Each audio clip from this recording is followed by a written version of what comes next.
अल्हम्दुलिल्लाहि रब्बिल आलमीन वस्सलातु वस्सलामु अला रहमतिल लिल आलमीन। क़ाल अल्लाहु तआला फ़ी शानी सय्यिदिल मुरसलीन इन्नल्लाह व मलाइकतहु युसल्लूना अलन नबी या अय्युहल्लज़ीना आमनू सल्लु अलैहि व सल्लिमू तस्लीमा। अल्लाहुम्मा सल्लि अला मुहम्मदिन व अला आलि सय्यिदिना मुहम्मदिन व बारिक व सल्लिम अलैहि। अल्हम्दुलिल्लाह अला कुल्लि हाल।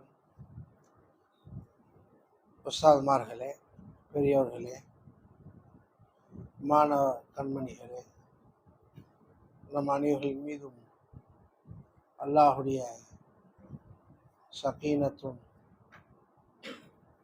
இல்மா அசலியும் இறங்கட்டுமாக. அல்லாஹ் நம்மை இந்த உலகத்திலே படைத்தான், படைத்து கொண்டும் இருக்கிறான். எதற்காக என்று சொன்னால்,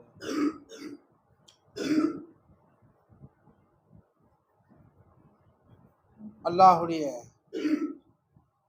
ஜாத்திலே, அல்லாஹுடைய உள்ளமையிலே எவ்வளோ திறமைகள் இருந்தது, இருந்து கொண்டே இருக்கிறது. அந்த திறமைகளில் முதலாக வெளிப்பட்ட முதல் திறமை மஹப்பத், பிரியம். அதை தொடர்ந்து வெளிப்பட்ட திறமை தகுதி, மாரிஃபா, அல்லாஹ்வை அறிதல். இந்த இரண்டிற்காகத்தான் மஹப்பத், இல்ம் என்று சொன்னாலே இர்ஃபானுக்கு சொல்லப்படும், அல்லாஹ்வை அறிவதற்கு சொல்லப்படும். பிரியம் வேண்டும், அதை தொடர்ந்து அல்லாஹுடைய அறிமுகமும் வேண்டும், நம்மை பற்றியுண்டான அறிமுகமும் வேண்டும். இதற்காகத்தான் அல்லாஹ் இவ்வுலகத்தையே அல்லாஹ் உண்டாக்கினான். ஹதீஸ குதுஸிலே அல்லாஹ் சொல்வதின் அடிப்படை, ஃபஹபப்து அன் ஆரஃப ஃபஹலக்துல் ஹல்க. அப்ப அல்லாஹ் இந்த சிருஷ்டியை படைத்த நோக்கமே தனது முஹப்பத்தை வெளிப்படுத்த. முஹப்பத் என்று சொன்னால் பிரியத்தை வெளிப்படுத்த.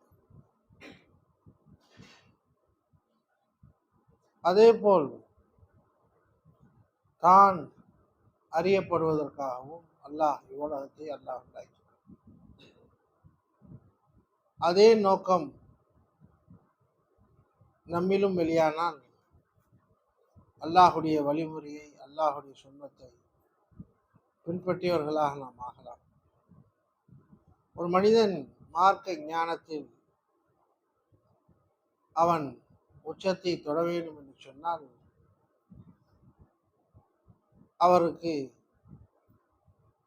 மார்க்க கல்வியின் மீது ஒரு வகையான பிரியம் ஏற்பட வேண்டும். ஏதோ தாய் தகப்பனுடைய நிர்பந்தத்தின் அடிப்படையில் ஓதாமல், மதரசாவுக்கு வராமல், பிரியப்பட்டு ஓத ஆசைப்பட வேண்டும். அப்பொழுதுதான் அவனுடைய ஞானம், அந்த கல்வி அவருக்கு பிரயோஜனம் அளிக்கக்கூடியதாகவும் அவரை உயர்த்தக்கூடியதாகவும் இருக்கும். பிரியமில்லாமல் உஸ்தாதிலிருந்து வரக்கூடிய அந்த ஞானத்தை நாம் உண்டால், அதை பெற்றுக்கொண்டால் அது நம்மில் தங்கவும் செய்யலாம், அது திரும்பி சென்றுவிடவும் செய்யலாம். நபியுனா ஸல்லல்லாஹு அலைஹி வஸல்லம் அவர்கள் சொல்லும் பொழுது, ஒரு மனிதன் உபதேசத்தை கேட்பான். உபதேசத்தை கேட்ட பிறகு அந்த உபதேசம் சிலருடைய உள்ளங்களிலே வந்து இறங்கிவிடும், வெளியில் வராது. சிலர்களுக்கு அந்த கேட்கப்பட்ட உபதேசங்கள் காதுக்கு வந்து விட்டு திரும்பி சென்றுவிடும். காரணம், அவனுடைய உள்ளத்திலே, சிந்தனையிலே வேறொரு மோகம், வேறொரு பிரியம் நிரம்பி வழிவதின் காரணத்தினால் இந்த ஞானங்கள், மார்க்க கல்விகள் அவனுடைய உள்ளத்தை சென்றடையாது என்பதாக குறிப்பிடுகிறார். சிலருக்கு இந்த காது வழியாக அந்த ஞானங்கள் கல்விகள் புகுந்து மறு காது வழியாக அது சென்றுவிடும் என்பதாகவும் சொல்கிறார். அதனால் மார்க்க கல்வியை இந்த மதரசாவில் படித்து கொடுக்கப்படக்கூடிய உஸ்தாதுகளால் படித்து கொடுக்கப்படக்கூடிய இந்த ஞானங்களை பிரியத்துடன் கேட்க ஆசைப்பட வேண்டும், இன்பத்துடன் கேட்க ஆசைப்பட வேண்டும். அது நமக்கு ஆரம்பத்தில் இன்பமாக தெரியாவிட்டாலும் கண்மூடித்தனமாக அதை பிரியப்படுவது அவசியம். அதனுடைய இன்பம், அதனுடைய டேஸ்ட் ஓதி முடித்த பிறகுதான் அதன் இன்பத்தின் உச்சத்தை மனிதன் அடைய முடியும், அடைந்து கொண்டே இருக்க முடியும். ஆகவே தான் நபியவர்கள் ஞாபகப்படுத்தும் போது ஒரு மோமின், அல்லாஹை நம்பி வாழக்கூடிய மனிதன் மார்க்க கல்வி விஷயத்திலே எவ்வளவு தான் கேட்டாலும் சரி, படித்தாலும் சரி, வயிறு நிரம்ப மாட்டான் என்பதாக நபியவர்கள் ஞாபகப்படுத்துகின்றார். அதன் அடிப்படையிலே இந்த 7 ஜும்ராவாக இருக்கட்டும் அல்லது 6 ஜும்ராவாக இருக்கட்டும் அல்லது 5 வருடமாக இருக்கட்டும், இது போதும் என்ற மனசில் நாம் போதுமாக்கி கொண்டால் நம்மிலே ஈமான் பலகீனமாக இருக்கிறது, ஈமான் லாயிஃபாக இருக்கின்றது என்பதை அந்த ஹதீஸ் நமக்கு ஞாபகப்படுத்துகின்றது. அதனால் அந்த மார்க்க கல்விகள் விஷயத்திலே ஆர்வத்தை நாம் காட்ட வேண்டும், பிரியத்தை காட்ட வேண்டும். அதற்கு பிறகு அதை அறிவதற்கு ஆசைப்பட வேண்டும். காரணம், எப்பொழுது ஒரு வஸ்துவின் மீது பிரியம் வரும் என்று சொன்னால், அந்த வஸ்துவின் மூலமாக நமக்கு ஏதாவது ஃபாய்தா, பிரயோஜனம் கிடைத்தால்தான், இன்பங்கள் கிடைத்தால்தான் அந்த வஸ்துவின் மீது பிரியம் வரும். திரும்பி திரும்பி ஞாபகத்தில் வந்து கொண்டே இருக்கும். இந்த மார்க்க ஞானங்களின் மூலமாக என்ன பிரயோஜனத்தை பெற்றோம்? உதாரணமாக, அல் ஃபாயிலு மர்ஃபூஉன், ஃபாயில் எப்போதும் சுஃபாயில் எப்போ எல்லா நிலையிலும் ரஃபு செய்யப்பட்டதாகத்தான் இருக்கும். வல் மஃபூலு மன்சூபுன், இஸ்மு மஃபூலுக்கு எப்போதும் நசப் தான் வரும். இது 1வது ஜும்ரால படிச்சு கொடுக்குறாங்க, 2வது ஜும்ரால, 3வது ஜும்ரால, அல்ஃபியா வரையும் படிச்சு கொடுப்பாங்க. இதுல என்ன இன்பம் இருக்கு? ஒரு இன்பமும் இல்லை, ஒரு டேஸ்டும் இல்லை. அதெல்லாம் இது படிச்சு என்ன பிரயோஜனம்? சில பேர் ஓடியே 2 ஜும்ராலே விட்டுட்டு ஓடிடுறோம் பார்த்தாங்களா, 3 ஜும்ராலே விட்டுட்டு ஓடிடுவோம். சில பேர் நிர்பந்தமா இருந்து படிப்பான், இல்லாட்டி அத்தா அம்மா சோறு போட மாட்டாங்க. ஓத வந்தாச்சு, 3 வருஷத்தை வீணாக்கியாச்சு, இன்னும் 4 வருஷத்தை வீணாக்கிட்டு போயிடலாம் என்ற எண்ணத்துல சில பேர் ஓதுவாங்க. அப்படி ஓதக்கூடாது. நாம் பிரியத்துடன் ஓத வேண்டும், அதை ரசிச்சு ருசிச்சு ஓத வேண்டும். அப்போ ஃபாயிலுக்கு, இசுஃபாயிலுக்கு எப்பொழுதும் ரஃபு தான் வரும், இசு மஃபூலுக்கு எப்பொழுதும் நசப் தான் வரும். இதே மகான்கள் சொல்றாங்க, ரஃபா என்பது ரிஃபாத்திலிருந்து வந்தது. ரஃபா என்பது ரிஃபாத்திலிருந்து வந்தது, உயர்வு. இசுஃபாயிலுக்கு உயர்வை வெளிப்படுத்துவதற்காகத்தான் இசுஃபாயிலுக்கு ரஃபா கொடுக்குறாங்க. இசுஃபாயில் என்று சொன்னால், அதாவது செயல் யாரிலிருந்து வெளியானதோ அவருக்கு ஃபாயில் என்பதாக நமக்கு மகான்கள் ஞாபகப்படுத்துறாங்க. ஒரு செயல் யாரிலேருந்து வெளியாச்சு அவருக்கு பேரு ஃபாயில். இந்த உலகத்தை நாம ஆராய்ச்சி செஞ்சு பார்த்தா, இந்த உலகத்துல எவ்வளவு செயல்கள் நடந்து முடிஞ்சிருச்சு, எவ்வளவு செயல்கள் நடந்து முடிஞ்சு. குர்ஆன்ல அல்லாஹ் தஆலா நடந்து முடிந்த செயல்களையும் ஞாபகப்படுத்துகின்றான், நடந்து கொண்டிருக்கின்ற செயல்களையும் ஞாபகப்படுத்துகின்றான், நடக்க போகின்ற செயல்களையும் அல்லாஹ் ஞாபகப்படுத்துகின்றான். இந்த எல்லா செயல்களுக்கும் சொந்தக்காரன் அல்லாஹ் மட்டும்தான். ஒருவனில் இருந்து தான் இந்த எல்லா செயல்களும் வந்து கொண்டு இருக்கிறது. ஆகவே ரிஃபாத் என்பது உயர்வு என்பது அல்லாஹுக்கு மட்டும்தான். நமக்கு உயர்வு என்பது வரவே வராது. நாம் ஃபாயில ஹக்கீக்கியாக நம்மை பார்க்கும் பொழுதுதான் நமக்கு ஒரு வகையான பெருமை வருகிறது. அல்லாஹ்வை ஃபாயில ஹக்கீக்கியாக நம்முடைய செயல்களை அல்லாஹ்தான் உண்டாக்குகின்றான் என்ற உணர்வில் நாம் பார்க்கும் பொழுது பெருமையை இழந்தவர்களாக, அகங்காரத்தை இழந்தவர்களாக நாம் ஆகிவிடலாம். அதே போல் இஸ்ம் மஃபூலுக்கு நஸப் செய்கிறாங்க. மஃபூல் என்று சொன்னால் செயல் யாரில் நிகழ்ந்ததோ, யாரிலிருந்து வெளியில் வந்ததோ அவருக்கு செய்பவர் என்றும், யாரிலே போய் நிகழ்ந்ததோ அதற்கு செய்யப்பட்டது என்பதாகவும் நம்முடைய தமிழ் இலக்கணத்திலே ஞாபகப்படுத்துகின்றார். அதன் அடிப்படையில் அல்லாஹுடைய செயல் இந்த பிரபஞ்சத்தில் சதா நிகழ்ந்து கொண்டே இருக்கின்றது, சதா வெளியாகி கொண்டே இருக்கின்றது. இதை பார்க்கும் பொழுது நாம் மர்ஃபூவாக வாழாமல் மன்சூபாக வாழ வேண்டும். சதா அல்லாஹுடைய உயர்வை வெளிப்படுத்தும் இடமாக நாம் வாழ வேண்டுமே தவிர உயர்வுக்கு சொந்தக்காரர்களாக நாம் வாழக்கூடாது. மன்சூப் என்று சொன்னால் நம்முடைய ஷேக் நாயம் அவர்கள் சொல்வார்கள், நட்டி வைக்கப்பட்டது. இப்ப மோர் தாண்டோன்னே ஒரு கல் வச்சிருப்பாங்க. என்ன கல் அது? அந்த காட்டுமன்னார் இருக்கக்கூடிய 5 கிலோமீட்டர், அப்புறம் சேத்தியாத்தோப்பு 15 கிலோமீட்டர். என்ன கல் அது? காணிக்கல்ல? இல்லை இல்லை, ஆள்காட்டிக்கல்லா? எல்லைக்கல். வேறு இன்னொரு தமிழ் சொல்லுவாங்க.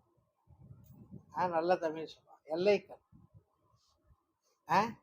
எல்லைக்கல்லில் நட்டி வைக்கப்பட்ட ஊண்டப்பட்ட அந்த கல்லுக்கு பேர் தான் மன்சூப் என்பதாக சொல்றான்.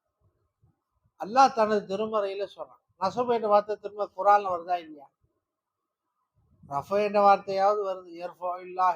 நாமம் அப்படி அல்லாஹ் ஈமான் இலுமை கொடுக்கப்பட்டவர்களுக்கு அல்லாஹ் தாலா உயர்வை அதிகப்படுத்துறான் என்பதா அல்லாஹ். நசபோ வருதுங்க. அலம் நஷர்கள் கடைசியில் வருதுங்களா? வைசா ஃபரக்த இதா வைலா ரப்பி இதா ரப்பிக்க ஃபரகம் வைலா வைசா ஃபரக்த ஃபன்சப். நீங்க ஓதி முடிச்சா மர்ஃபூவா போயிடாதீங்க, மன்சூபா போங்க. ஓதி முடிச்சா யாரும் மர்ஃபூவா போயிடும், அவ்வளவுதான், குடிச்சரா போயிட வேண்டியதான். இப்போ மன்சூபா போகணும் என்பது ஆசை. அந்த ஃபன்சபுக்கு தான் நம்ம சர்க்கார் ஒரு தடவை தப்சீல் செய்யும்போது எவ்வாறு அந்த ரோட்டில் ஓரத்தில் பதிக்கப்பட்ட அந்த கல் இந்த ஊர் இத்தனை கிலோமீட்டர் என்பதாக காமிக்கின்றதோ, அதே போல் அல்லாஹையும் ரசூலையும் காட்டும் கல்லாணி மாறிவிடு என்பதாக நம்முடைய ஷேக் நாயகம் அவர்கள் ஞாபகப்படுத்தார். அப்போ நாம் மன்சூபாக மஜ்ரூராக தேவையில்லை. மஜ்ரூரா போவது முன்னால ஹர்ஃப் இருந்தாங்க, மஜ்ரூரா போகணும். அமினன்னாசி மை யாபுதுல்லா அலா ஹர்ஃபின். அடி ஜாஹில்கள் ஹர்ஃபுடைய இனத்தை சேர்ந்தவர்களாக இருப்பார். முட்டாளர் அவாம் ஹர்ஃபுடைய இனம். அல்லாஹ் தனது திருமுறையில சொல்லும் பொழுது வமினன்னாசி மை யாபுதுல்லா அலா ஹர்ஃபின். சில அடியார்கள் ஹர்ஃபின் மீது இபாதத் செய்வார்கள். அல்லாஹ் தனது திருமுறையில சொன்னான். அதனால ஹர்ஃபில் இருந்துட்டு இபாதத் செய்யக்கூடாது. ஹர்ஃபில் இருந்துட்டே இபாதத் செய்யக்கூடாது. அல்லாஹ்ல இருந்து இபாதத் செய்ய. பூரா மஹ்லூக் ஹர்ஃபுங்க. பூரா சிறுசிகளுடைய உண்மை நிலை ஹர்ஃப், எழுத்துக்கள் தான், எல்லாமே எழுத்துக்கள். அந்த பாடங்கள் படித்தால் நமக்கு தெரியும். ஆகவே மாணவர்களாகிய நீங்கள் பிரியத்தை அதிகப்படுத்திக் கொள்ள வேண்டும்.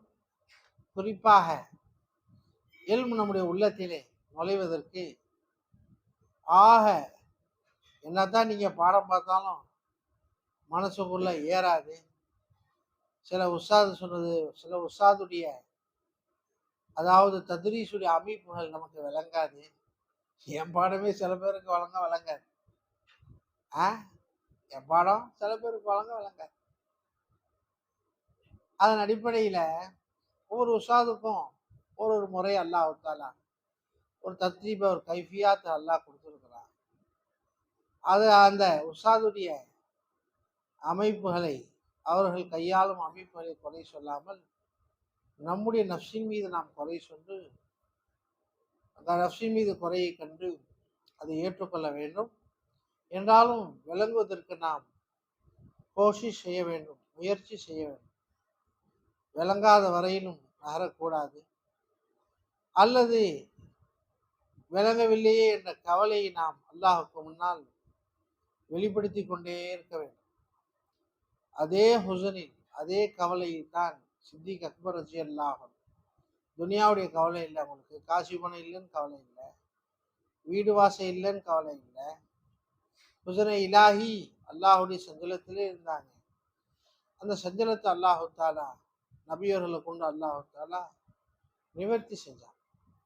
அதே போல பாடம் வரலையே என்ற கவலை வரும்னு என்ற கவலையில் அழுகணும். ஒவ்வொரு மாணவரும் அழுதா அல்லாஹுடைய சமூகத்தில் அழுதா இல்மா அல்லாஹு தாலா பங்க வச்சுருவான். அவன் எப்படிப்பட்ட ஜாஹிலாக இருந்தாலும் சரி. மகான்கள் சொல்றாங்க, அல் புஅது அனில் இல்மி வல் உலமாயி யுகவ்வி சுல்தான் அல் ஜஹலி என்பதாக சொல்றாங்க. எந்த நேரத்திலையும் மார்க்க ஞானங்களை விட்டு தூரமா போகக்கூடாது, உலமாக்களை விட்டு தூரமா போகக்கூடாது. தூரமா போயிட்டோம், நம்மிலே மடமையின் ஆதிக்கம் அதிகமாயிடும், வலுவடைந்துடும். மடமை தான் நம்மை ஆட்சி செய்யும் என்பதாக மகான்கள் ஞாபகப்படுத்துறாங்க. அதனால இந்த மார்க்க ஞானங்களை விட்டும் தூரமாவதற்கு நாம் ஆசைப்படவே கூடாது. அப்படின்னா என்ன? அஜித் ஒன்று நடத்துறாரு, நாம் ஒரு பக்கத்தில் இருக்காரு. அஜித் 10ஆம் பக்கம் நடத்துவார், இவர் 15ஆம் பக்கத்தில் இருப்பான் மாணவன். நம்ம மாணவர்கள் நிறைய இருக்கிறாங்க பாவம். அது எல்லா மதசாக்களும் உள்ளதுதான். அஜித் 2ஆம் பக்கம் நடத்துவார், இவர் 4ஆம் பக்கம் போயிடுவான். அஜித் 10 வரைக்கும் தான் படிச்சு கொடுத்துருப்பாரு, மாணவன் 15 வரைக்கும் படிப்பான். அப்ப இது அல்லாஹு தாலா அவருடைய குறைகளை அல்லாஹ் நிறையாக்குறவன். குறைகளை நிவர்த்தி செய்வதற்காகத்தான் அல்லாஹும் இருக்கிறான், அல்லாஹுடைய ரசூலும் இருக்கிறாங்க, அல்லாஹுடையவர்களும் இருக்கிறாங்க. நிறையான வசுவை திரும்பவும் நிறையாக ஆக்குவதற்காக நிரப்புவதற்காக அல்லாஹு தாலா நமக்கு கிடையாது. நாமெல்லாம் நாக்கிஸ்தான். எவ்வளவு தான் கல்வியை பெற்றாலும் சரி, நாமெல்லாம் குறையுள்ளவர்கள் தான். குறையுள்ள நம்மை நிறைவுள்ளவர்களாக மாற்றுவதற்காகத்தான் அல்லாஹு தாலா நமக்கு ரப்பாக இருக்கிறான் என்பதை அல்லாஹுடைய திருவசனங்கள் நமக்கு ஞாபகப்படுத்தும். ஆக இல்மு நம்மில் பொங்குவதற்கு ஒரு மனிதனுக்கு இல்மு இரு வகையாக வந்து சேரும். ஒன்று கசபி என்பதாக சொல்வாங்க. பல முயற்சிகள் செய்து பல கஷ்டங்களை எடுத்துக்கொண்டு இல்மை ஒரு மனிதன் பெற்றுக்கொள்வான். முன்னோர்கள் எல்லாம் பல வகையான கஷ்டங்களை எடுத்துக்கொண்டார்கள், சகித்து கொண்டார்கள். இமாம் ஷாஃபி ரஹ்மத்துல்லாஹி அவர்களுக்கு மூலம் வியாதி, நடுவில் ஒரு கிண்ணத்தை வச்சுக்கிட்டு உக்காந்துருவாங்க, அந்த ரத்தம் வடிஞ்சிக்கிட்டே இருக்கும், கிதாபுகள் எழுதிக்கிட்டே இருப்பாங்க. அப்போ அவ்வளவு பெரிய கஷ்டத்துடன் அல்லாஹ் பற்றி உண்டான ஞானங்களை பரப்புவதற்காக அவர்களெல்லாம் முயற்சி செய்தார்கள், முயற்சி செய்து கொண்டும் இருக்கின்றார்கள். ஆக சிரமத்தை கொண்டும் அல்லாஹு தாலா இல்மை நம்மில் சேர்ப்பான். அதே போல் வஹபனும் கிஃப்டாகவும் அல்லாஹு தாலா சில அடியார்களிலே இல்மை அல்லாஹு தாலா பங்கு வைப்பான். அதற்கு நல்லடியாருடைய துவா நமக்கு தேவை, நல்லடியாருடைய துவா தேவை. அதனால் சாலிஹினுடைய துவாவை பெறுவதற்கு நாம் ஆசைப்பட வேண்டும். கஷ்டமில்லாமல் இல்மை அடைஞ்சிட்டு போயிடலாம். இப்னு அப்பாஸ் ரலியல்லாஹு அன்ஹு எங்க போய் தஃப்சீர் படிச்சாங்க? பாபு தஃப்சீர் போய் படிக்கல, தேவபந்தில் போய் தஃப்சீர் படிச்சாங்களா? அப்புறம் சஹாரன்பூர்ல போய் படிச்சாங்களா? பாக்கவியில போய் படிச்சாங்களா? எந்த ஊர்ல போய் படிக்கல. ரைசுல் முஃபஸ்ஸிரீனாக ஆனாங்க. எதனால் ஆனாங்க?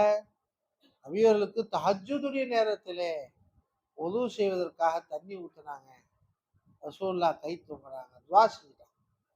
அல்லாஹும அல்லிமுஹல் கிதாப வல் ஹிக்மா வஃபக்கிஹு ஃபித்தீன். யா அல்லாஹ், அவருக்கு கிதாபுடைய இல்முகளையும் இல்மு தௌஹீதையும் கற்றுக் கொடு அல்லாஹ் என்பதாக இப்னு அப்பாஸுக்கு துவா செஞ்சுட்டாங்க. அந்த துவாவின் பரக்கத்தினால் அல்லாஹு தாலா அவர்களை ரயீசுல் முஃபஸ்ஸீனாக அல்லாஹ் தேர்ந்தெடுத்தான்.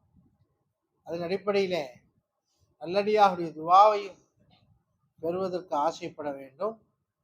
அல்லாஹ் சொல்லி தரக்கூடிய மிக பிரதான வழி எளிமை மார்க்க கல்வி இலகுவாக அடைவதற்கு அல்லாஹ் ஒரே ஒரு வழியை சொல்லித்தரான். அது என்ன வழி? குர்ஆன் நமக்கு ஞாபகப்படுத்துது. வத்தகுல்லாஹ யுஅல்லிமுக்குமுல்லாஹ். அல்லாஹ் சொல்றான், அல்லாஹ்வை தக்வா செய்யுங்கள், அல்லாஹ் உங்களுக்கு இல்மை கற்றுக் கொடுப்பான் என்பதா. அப்ப நாமும் தக்வா செஞ்சோம், இல்மு தானா வந்தோம். நாமெல்லாம் தக்வா செய்யவே இல்லை, செஞ்சோம், இல்முக்கு சொந்தக்காரர்களாக நாம் ஆயிடும். எந்த இல்முக்கு, எந்த இல்ம் அல்லாஹுடைய இல்மாக இருக்கோ, அல்லாஹுடைய ஞானமாக இருக்கோ, அந்த இல்முக்கு சொந்தக்காரர்களாக நாம் மாறிவிடலாம். ஆகவே தக்வா செஞ்சாங்க.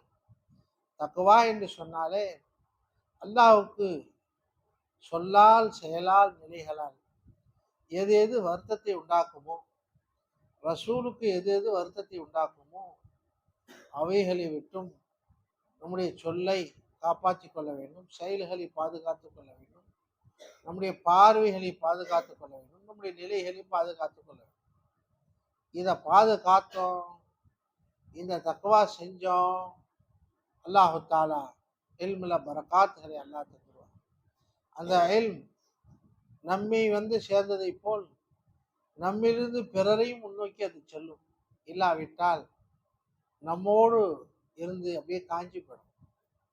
அதாவது ஆத்துல தண்ணி வருது, தண்ணி வேகமா வந்தா தான் அடுத்த ஆத்துக்கு தண்ணி போய் சேரும், அடுத்த குளத்துக்கு தண்ணி போய் சேரும். கொஞ்சமா தண்ணி வந்தா அந்த ஆத்துக்கே பத்தாது, அந்த வாய்க்காலுக்கே பத்தாது, அப்படியே காஞ்சி கருவாடா போடும். அதே போலதான் இல்ம் என்ற ஊற்று, இல்ம் என்ற ஞானம், அல்லாஹ் இறை ஞானம் என்ற ஊற்று அல்லாஹுடைய தரப்பிலிருந்து கொஞ்சமாக வருவதனால தான் அநேக ஆலிம்சாக்கள், அவங்க பாபா ஆலிம்சா இருப்பாரு, அவங்க புள்ள குட்டி ஆலிம்சா இருக்காரு, அப்படியே காஞ்சி போடும். அவங்க பரம்பரையுமே இல்முடைய வாடை இல்லாம போயிடும். அதனால கியாமத் வரையிலும் நம்முடைய பிச்சரங்களிலே இல்முடைய வாடை, இல்ம் என்ற அந்த தண்ணீரை பெற்றுக்கொண்டே இருக்க வேண்டும் என்று சொன்னால் நம்மில் நாம் அதிகமாக அல்லாஹுடைய தரப்பிலிருந்து பெற்றுக்கொள்ள ஆசைப்பட வேண்டும். அப்பொழுதுதான் இலா யௌமில் கியாமா, கியாமத் நாள் வரையிலும் அந்த இல்முடைய பரக்காத்துகள் நம்மிலையும் சரி பிறரிலும் சரி அது ஜொலித்து கொண்டே இருக்கும். ஆகவே நாமும் தக்வா செய்யணும், எல்லா வகையான தக்வாவிலையும் நாமும் முன்னேறணும்.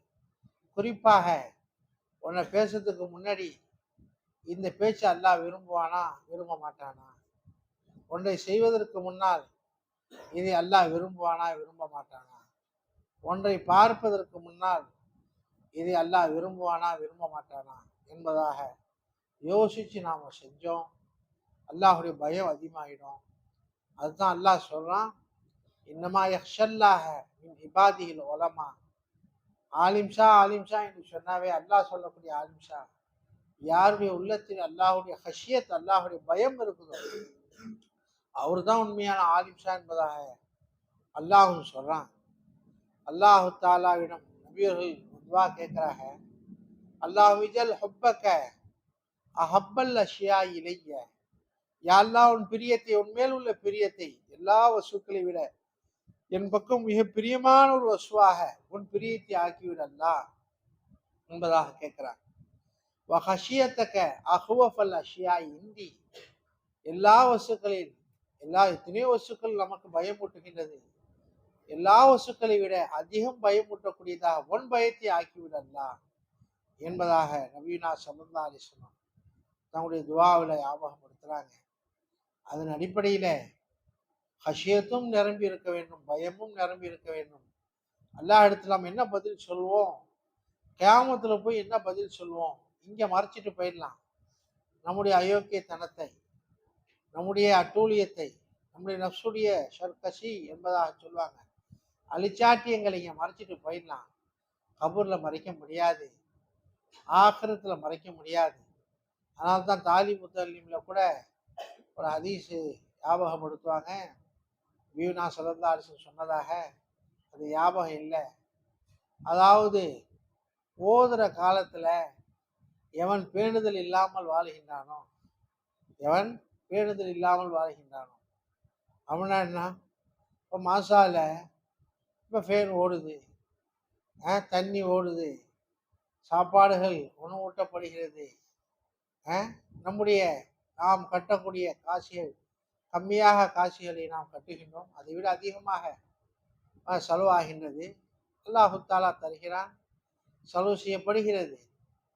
இதில் நாம் பேணுதல் செய்யாமல் வாழ்ந்தால், தொழுகையில் பேணுதல் இல்லாமல் வாழ்ந்தால், எதற்காக இதை வக்ஃபு செய்யப்பட்டதோ அதற்காக நாம் அதை புழங்காவிட்டால், அதாவது ஓதக்கூடிய காலங்களில் ஒரு மனிதன் பேணுதல் இல்லாமல் ஓதினால் அல்லாஹ் 3 சோதனைகளை கொண்டு அல்லாஹ் அவனை சோதிப்பான் என்பதாக நபியர்கள் சொல்றாங்க. அதுல ஒண்ணு, அவரை பட்டிக்காட்டில் போய் அல்லாஹ் அவரை இமாமா போட்டுருவான். பட்டிக்காட்டில் போய் அந்த மனுஷனை இமாமா போட்டு விட்டுருவான். இல்லையா? அங்க உள்ள புத்தவலி பூராவும் அவன் தலைமையில் ஏறி உட்காந்துருவான். அவன் நசுங்கி செத்துக்கிட்டே இருப்பான். என்ன செய்யுது என்ன செய்யுது என்ன செய்யுது? அப்போ அல்லாஹ் ஹிஃபாதத் செய்யும். பாக்கி 2 விஷயங்கள் ஞாபகம் வரல. அதனால மாணவர்களாகி நீங்க தொழுகையில முக்கியமா பேணுதலா இருக்குது. நம்ம மாணவர்கள் யாரும் தொழுகையில பேணுதலாக இல்லை. அதனால தொழுகையில பேணுதலா இருக்குன்னு அல்லாஹு தாலா நம்ம அனைவர்களுக்கும் தொழுகையில பேணுதல் அல்லாஹ் கொடுக்கணும். தொழுகையில பேணுதல் இருந்துச்சுன்னா எல்லாத்துலேயும் பேணுதல் வந்துடும், எல்லா விஷயங்கள்லையும் பேணுதல் வந்துடும்.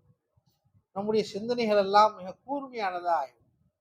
நம்முடைய சிந்தனைகள் எல்லாம் மிகவும், அதாவது தொலைநோக்கும் சிந்தனை உடையதாக இல்லாவிட்டா மசாயில்கள்ல நாமும் பேபர்வாகி என்பதாக சொல்வாங்க. எது மக்ரூஹு, எது கைர மக்ரூஹு, எது ஜாயிஸ், எது லா யஜூஸ். அந்த காலத்துல மகான்கள்லாம் மிகவும் நுணுக்கமாக பார்த்தாங்க. எதை செய்யணும், எதை செய்யக்கூடாது. அந்த கவனங்கள்லாம் நமக்கு இல்லாம போயிட்டே இருக்கு. அல்லாஹ் ஹிஃபாதத் செய்யும். சயீது இப்னு முஸய்யப் ரலியல்லாஹு தஆலா அன்ஹு தாபி அவங்க அவங்கள்ட்ட ஒரு ஆள் கேட்குறாரு, ஒரு மாணவர். அதாவது 3 ரக்காத்துலையும், எந்த ஒரு தொழுகையில எல்லா ரக்காத்துலையும் ஜல்சா இருக்கு, அமர்வு இருக்கு, அது எந்த தொழுகையா இருக்கும் என்பதாக கேட்குறாரு ஒரு மசாயில். அவங்க தாபி, அவங்க மிகப்பெரிய ஒரு முஹத்தீஸ். அவங்க பதில் சொன்னா, டக்குன்னு பதில் சொன்னாங்க அல்லாஹ்வுடைய ஃபஸலை கொண்டு. ஒரு மனுஷன் மகரிபுடைய 2ஆவது ரக்காத்துல ஜமாத்துல சேர்ந்தான். அவனுக்கு 3 ரக்காத் சொல்லணுமா இல்லையா? அந்த 3 ரக்காத்தும் ஜல்சா கிடைச்சிடும் என்பதாக சயீது இப்னு முஸய்யப் ரலியல்லாஹு அன்ஹு அவர்கள் ஞாபகப்படுத்தினார். அதன் அடிப்படையிலே மகான்கள் எல்லாம் மசாயில்களையுமே நுணுக்கமாக பேசிட்டு போயிட்டாங்க. அவ்வாறு நுணுக்கமாக சிந்திக்கக்கூடிய ஆற்றல் நமக்கு பிடுங்கப்பட்டு விட்டன என்று தான் சொல்ல வேண்டுமே தவிர, நம்முடைய பேணுதல் இல்லாத நிலையின் காரணத்தினால் அது பிடுங்கப்பட்டு கொண்டே வருகிறது. திரும்ப கியாமத்துல சுத்தமா அல்லாஹ் புடுங்கி விட்டுருவான், பீஸ் புடுங்கி விட்டுருவான். நீ எவ்வளவு பெரிய ஆலிம்ஷா இருந்தாலும் சரி, சிந்திச்சாலும் சரி, அது திரும்பி நம்முடைய சிந்தனையில வரவே வராது. அதனால நாமோ தக்வா செஞ்சாகனு, அல்லாஹை பயந்தான். குறிப்பாக தொழுகையில பாப்பந்தியாக இருக்குன்னு 5 வக்து தொழுகை சுண்ணத்தில் அநேக மாணவர்கள் சுண்ணத் தொழுவதே கிடையாது. பரத சேர்றான ஓடி போறாங்க.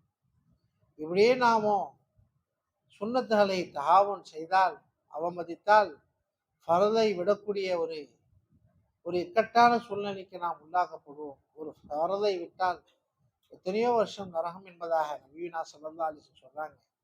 அதனால தொழுகையில நமக்கு பாப்பந்தி இல்லை. அதனால தொழுகையில பாப்பந்தியாக இருந்தால், எவ்வளவு மட்டியா இருந்தாலும் சரி, அவன் உயர்ந்த அந்தஸ்தை பெற்றவனாக ஆகிவிடுவான். லால்பட்ட சர்க்கார் எஜமான் அவங்க சொல்லுவாங்க, ஒரு சாணம், மாடு சாணம் போடுது.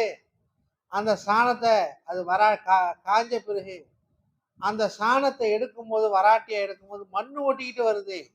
நீ சஜிதால அல்லாஹ்வுக்கு முன்னால் விழுந்து நெத்திய தூக்குற, ஒண்ணுமே எடுக்காம நீ வரியே, பரதேசியா நீ வரியே, அல்லாஹ்வுடைய சமூகத்தை நீ கேவலப்படுத்துற என்பதாக சொல்வார். அதனால நாமோ அல்லாஹ்வுக்கு முன்னால் தலையை சஜிதாவை வைத்து தூக்கும் பொழுது அல்லாஹ்வுடைய ரஹமத்துகளை எடுத்துக்கொண்டு வர வேண்டும். அல்லாஹ்வுடைய பரக்காத்துகளை எடுத்துக்கொண்டு வர வேண்டும். ஆனால் தொழுகையில் அல்லாஹ் தாலா நமக்கு ஒரு ஈர்ப்பை அல்லாஹ் தந்துவிட்டால் எல்லா வகையான ஈர்ப்பிற்கும் ஒரு காரணமாக ஆகிவிடும். வல்ல அல்லாஹ் நம் அனைவர்களையும் வரக்கூடிய ரமலான் பராத்துடைய இரவு எல்லா நாட்களையும் மதிக்கக்கூடிய நன்மக்களாக, மேலும் இல்முடைய தொடர்பை ஊருக்கு போனாலும் சரி, இல்முடைய தொடர்பை கிதாபை மூடி வச்சிடக்கூடாது. கிதாபை பார்த்துக்கிட்டே இருக்குன்னு விளங்குதோ விளங்கலையோ பார்த்துக்கிட்டே இருங்க, அல்லாஹ் தாலா விளங்க வச்சிருவான். விளங்குதோ விளங்கலையோ பார்த்துக்கிட்டே இருந்தா அல்லாஹ் விளங்க வச்சிருவான். அந்த கிதாபு கூட அல்லாஹ் இருக்கிறான். கிதாபு கூட அல்லாஹ் இருந்து அல்லாஹ் தாலா விளங்க வச்சிருவான். எவ்வளோ பெரிய விஷயமாக இருந்தாலும் சரி. உதாரணமாக முத்தாலா செய்யும் பொழுது நமக்கு ஒரு பக்கம் முத்தாலா செஞ்சோம், ஒரு ஹதீஸ் கிதாபை பார்த்தோம், அல்லது தசூஃபுடைய கிதாபை பார்த்தோம், ஒரு பாயிண்ட் வழங்க என்ன செய்யுது, அப்படியே சோம்பேறியாகி மூடி வச்சு தூக்கிடுவோம். அப்போ விளங்கணுமா இல்லையா? இப்போ எல்லாத்தையும் கேட்டால் உஸ்தாது மண்டையை செஞ்சுட்டு போயிடுவார். நான் ஓதும் போது ஒரு பக்கத்துக்கு 7 கேள்வி குறித்து வச்சிருப்பேன். அந்த உஸ்தாது மண்டையை செஞ்சுக்கிட்டு என்ன செஞ்சாத இத்தனை கேள்வி குறித்து வச்சிருங்க என்பதாக அவர் எரிச்சப்படுவாங்க. என்றாலும் நான் சொல்ல கொடுத்தேன், அல்லாஹ் தாலா அவங்க அலுப்பில்லாமல் சொல்லி கொடுத்தாக என்றாலும் அவர்களுடைய பரக்காத்தின் காரணத்தினால் கிதாபுகளை முத்தாலா செய்யக்கூடிய பரக்காத்துகளை அல்லாஹ் தந்தார். பொதுவாக என்னுடைய ஷேக் நாயிம் அவர்கள் ஞாபகப்படுத்தினாங்க, ஒரு கிதாபை நம்ம பார்க்குறோம், விலங்குல ஒரு செலவாத் ஓதி அந்த முசன்னிஃபுக்கு ஹதியா செஞ்சு அந்த முசன்னிஃபுடைய கவனம் பக்கம் திரும்பிருச்சு ஹல்லாயிடும். எவ்வளோ பெரிய கஷ்டமான விஷயமா இருந்தாலும் சரி, ஒரு செலவாத் அல்லது ஒரு ஃபாத்திஹா சூரா அல்லது உங்களால் முடிஞ்ச ஈசால் சூரா அவர்களுக்கு ஒரு ஹதியா ஓதி அனுப்பி வச்சிடும். எவ்வளோ பெரிய முஷ்கிலாக இருந்தாலும் சரி, அது ஹல்லாகிவிடும் என்பதாக சொல்வார். ஆகவே நாம் ஊருக்கு போனாலும் சரி, கிதாபை சுத்தமாக ஓரம் கட்டிடக்கூடாது. போது அணில் இல்மாகிடும், இல்மை விட்டு தூரமானவர்களாகிடும். சில பேர் கிதாபை மூடி வச்சுக்கிட்டு அங்கேயும் இங்கேயும் சுற்றுறானோ, அல்லாஹ் ஹிஃபாதத் செய்யும், நம்முடைய பரக்காத்து போயிடும். அதனால் ஒரு நாளைக்கு ஒரு தடவையாவது தூக்கி வச்சு பாருங்க, அதை மதிங்க. எப்படி குரான் நமக்கு பாதகமாக சாட்சி சொல்லுமோ, நாம் ஓதிய இல்முகள் நமக்கு பாதகமாக சாட்சி சொல்லிடும். இத்தஹசு ஹாதல் குரான மஹஜூரா, இந்த குரானை அவர்கள் ஒதுக்கப்பட்ட ஒரு வஸ்வா ஆக்கிட்டாங்க என்பதாக குரான் பாதகமாக சாட்சி சொல்கிறது. அதுபோல குரானுடைய மசாயில்களில் பொதிந்த இந்த கிதாபுகளும் நமக்கு பாதகமாக சாட்சி சொல்லும். அதனால இந்த வருஷம் பூரா ஓதிய கிதாபுகளை ரமலான்ல பார்க்கணும், மற்ற நாட்களில் பார்க்கணும். விளங்குதோ விளங்கலையோ பார்த்தா அல்லாஹ் தாலா அதனுடைய பரக்காத்தின் காரணத்தினால் அவனுடைய விளக்கத்தை அல்லாஹ் தருவான். விளக்கத்துக்கு சொந்தக்காரன் அல்லாஹ் தான். அஜித்தோ உஸ்தாதோ கிதாபோ எதுவுமே விளக்கத்துக்கு சொந்தமானது கிடையாது. விளக்கம் என்பது எல்ம் என்பது அல்லாஹுடைய ஜாத்துல தான். அது உஸ்தாதெல்லாம் அல்லாஹ் வெளியாக்கனா வெளியா, அவரெல்லாம் ஒரு வசீலாக்க. ஆனால் அல்லாஹின் பக்கம் நம்முடைய கவனத்தை திருப்பி அந்த கிதாபுகளை எடுத்து பார்க்கணும். பார்த்தா அல்லாஹு தாலா நமக்கு அதிலே ஒரு வகையான ஆழத்தை அல்லாஹ் தருவான். குறிப்பாக 1வது ஜும்ராவிலிருந்து 3வது ஜும்ரா வரையிலும் மோதக்கூடிய மாணவர்கள் நஹவு சர்ஃபிலே முழு கவனத்தையும் திருப்ப வேண்டும். மற்ற ஞானங்களில் திருப்புவதை விட நஹவு சர்ஃப் அது ரெண்டும் மிக குர்ஆனை விளங்குவதற்கு, ஹதீஸை விளங்குவதற்கு ஒத்துழைக்கக்கூடிய ஒரு மிகப்பெரிய ஒரு ஆயுதம். அது இல்லாவிட்டால், அதை ஓதாவிட்டால் நம்மால் அதை விளங்கவே முடியாது, எத்தனை தர்ஜுமா படித்தாலும் சரி. அதனால் நஹு சர்ஃபில் ஒரு கவனத்துடன் நம்முடைய சிந்தனைகளை மாற்றிக்கொள்ள வேண்டும். அதற்கு மேல் ஓதக்கூடிய மாணவர்கள் மாக்குலாத், இல்முல் மாக்குலாத் என்பதாக சொல்லப்படக்கூடிய அறிவியல் சம்பந்தப்பட்ட ஞானங்கள் ஓதி கொடுக்கப்படுகின்றது. மந்திக், மானி போன்ற கிதாபுகள் எல்லாம் மைபசி.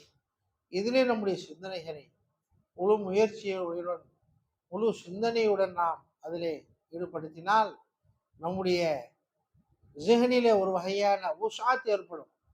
இதெல்லாம் எதுக்கு? மந்திக்கு மானிலாம் எதுக்கு என்று சொன்னால் ஒரு வகையான விசாலத்தை நம்முடைய சிந்தனையில் ஏற்படுத்திக் கொள்வதற்காக. இல்லாவிட்டால் விசாலம் என்பது ஏற்படாது. எவ்வாறு போர் போட்ட பிறகு கம்பரசர் வச்சு ஊதுறான், கம்பரசர் வச்சு 2 மணி நேரம் ஊதுறான். எதுக்கு? ஊற்றுகள் உடைவதற்காகத்தான். தண்ணி வரத்தாங்க செய்யுது. போர் போட்டோன்னு 200 அடி போட்டுடுறான், தண்ணி வருது, பொங்கிட்டு வருது. அப்படின்னு கம்பரசர் வச்சு ஏன் ஊதுறான்? அந்த ஊற்றுகள் பல இடங்களிலே ஊற்றுகள் இருக்கும். இந்த பக்கம் ஊற்று இருக்கும், இந்த பக்கம் இருக்கும், இந்த 4 திசைகள்லேயே இருக்கும், சுத்தியும் இருக்கும் ஊற்றுகள். அந்த ஊற்றுகளை உடைய வைப்பதற்காக, ஊற்றுகளை பெருக்குவதற்காக, பல இடங்களிலிருந்து எல்முடைய ஞானங்கள் நம்மின் பக்கம் வந்து சேருவதற்காக இந்த இல்முல் மாக்கூலாத்துகளை நாம் ஓத வேண்டும். அதன் பக்கம் நம்முடைய சிந்தனைகளை திருப்பிக் கொள்ள வேண்டும். இல்லாவிட்டால் ஒரே ஒரு ஊட்டை வச்சு என்னங்க செய்ய முடியும்? அது நமக்கே பத்தாத தண்ணி பிறருக்கு எங்க கொடுக்க முடியும்? அதனால தான் நாமோ இதிலே கஞ்சத்தனம் செய்யக்கூடியவர்களா ஆயிடுவோம். அதனால மாக்குலாத் ஃபன்னிலே மந்திக், மானி, வைபசி, முல்லா ஹசன் இந்த போன்ற மாக்குலாத் ஃபன்னிலே நம்முடைய கவனத்தை அதிகமாக திருப்பி கொண்டால் அந்த இல்ம் என்ற ஊற்று நாலா பக்கத்திலும் நாலா திசையிலும் உடைந்து நம்மிலிருந்து அது பொங்கக்கூடியதாக ஆகும், பிறருக்கும் அது பயனளிக்கக்கூடியதாக ஆகும். இல்லாவிட்டால் நம்மிலேயே அது இருந்து காஞ்சி போகக்கூடியதாக ஆகிவிடும். அதனால மாணவர்களாக நீங்க எல்மின் விஷயத்தில் கவனத்தை திருப்பணும். குறிப்பாக தக்வா செய்யணும். எல்லா நேரத்திலும் தக்வா செய்யணும். ஊருக்கு போனவங்க தொழுகை விட்டுறக்கூடாது, இங்கே ஃபைன் இல்லையே என்பதாக தொழுகை விட்டுறக்கூடாது. மேலும் ஏனைய அமல்களில் நாம் பொழுதுபோக்காக இருந்துடக்கூடாது. கிதாபுகளை தூக்கி ஓரம் கட்டிட்டு நாமும் நம்முடைய ஊரிலே வாழக்கூடாது. வல்ல அல்லாஹ் ரப்பல் ஜலால் நம்முடைய வாழ்க்கையை அவன் பொறுப்பேற்று நடத்துவதற்கு தௌஃபீக் செய்வானாக. எல்மை சுமந்த உலமாக்களாக, அமலை சுமந்த ஆமிலீன்களாக, ஹஷியத்தை சுமந்த ஹாஷீன்களாக நம் அனைவர்களையும் அல்லாஹு தஆலா ஆக்கி அருள் புரிவானாக. ஆஹிரு தாவானா அனில் ஹம்துலில்லாஹி ரப்பில் ஆலமீன். அஸ்ஸலாமு அலைக்கும் வரஹ்மத்துல்லாஹி வபரகாத்துஹு. அல்-ஃபாத்திஹா. இய்யாக நஅபுது வ இய்யாக நஸ்தஈன். இஹ்தினஸ் ஸிராத்தல் கய்ரில் மக்தூபி அலைஹிம் வலத்-ضالين. ஆமீன். அல்லாஹு ஸமத் லம் யலித் வ லம் யூலத் வ லம் யகுல் லஹு قل هو الله أحد الله الصمد لم يلد ولم يولد. قل هو الله أحد الله الصمد لم يلد ولم يولد. قل أعوذ برب الفلق من شر ما خلق من شر غاسق إذا وقب. قل أعوذ برب الناس ملك الناس إله الناس من شر الوسواس الخناس الذي يوسوس في صدور الناس من الجنة والناس. اللهم صل على سيدنا نبينا مولانا محمد وبارك وسلم عليه. اللهم صل صواب ما قرأنا من كلامك العزيز إلى روح سيدنا وشفينا محمد المصطفى صلى الله عليه وسلم، ثم إلى أرواح الأنبياء والأولياء والشهداء والصالحين، ثم إلى أرواح شيوخنا من شيوخ القادرية چشتیہ نقشبندیہ سہروردیہ قبریہ ویسیہ نوریہ رضوان اللہ تعالی علیہم اجمعین. ثم خصوصا الى روح شیخنا مرشدنا مربینا نور اللہ مرکزہ. ثم خصوصا الى ارواح المؤمنین والمؤمنات والمسلمین والمسلمات. اللهم انفعنا بعلومهم وفيوزهم واسرارهم وبركاتهم يا ارحم الراحمين. اللهم اغفر لهم وارحمهم وعافهم واعف عنهم واكرم نزلهم يا ارحم الراحمين. اللهم يا من اصلحت الصالحين واصلحنا حتى نكون من الصالحين. اللهم يا من اصلحت الصالحين واصلحنا حتى نكون من الصالحين. اللهم اهدنا فيمن هديت وعافنا فيمن عافيت وتولنا فيمن توليت وبارك لنا فيما أعطيت وقنا شر ما قضيت وقنا شر ما قضيت وقنا شر ما قضيت فإنك تقضي ولا يقضى عليك فإنه لا يذل من واليت ولا يعز من عاديت تبارك ربنا تعالى نستغفرك ونتوب إليك اللهم أنت الأول والآخر والظاهر والباطن الله والظاهر والباطن إنك بكل شيء عليم اللهم إنا معلومك فأنزل علينا علمك فأنزل علينا علمك فأنزل علينا علمك بحرمة نبينا صلى الله عليه وسلم ربنا آتنا في الدنيا حسنة وفي الآخرة حسنة وقنا عذاب النار اللهم اغفر ذنوبنا كله جله ودكه وأوله وآخره وسره وعلانيته يا أرحم الراحمين اللهم اغفر لنا ولوالدينا ولأساتذتنا ولمشايخنا ولمن له حق علينا ولمن أوصانا بالدعاء ولجميع المؤمنين والمؤمنات والمسلمين والمسلمات الأحياء منهم والأموات إنك قريب مجيب الدعوات برحمتك يا أرحم الراحمين اللهم إنا نسألك العفو والعافية والمعافاة في الدين والدنيا والآخرة ربنا آتنا في الدنيا حسنة وفي الآخرة حسنة وقنا عذاب النار ربنا أتمم لنا نورنا واغفر لنا إنك على كل شيء قدير وصلى الله على النبي وآله وصحبه وسلم تسليما كثيرا والحمد لله رب العالمين.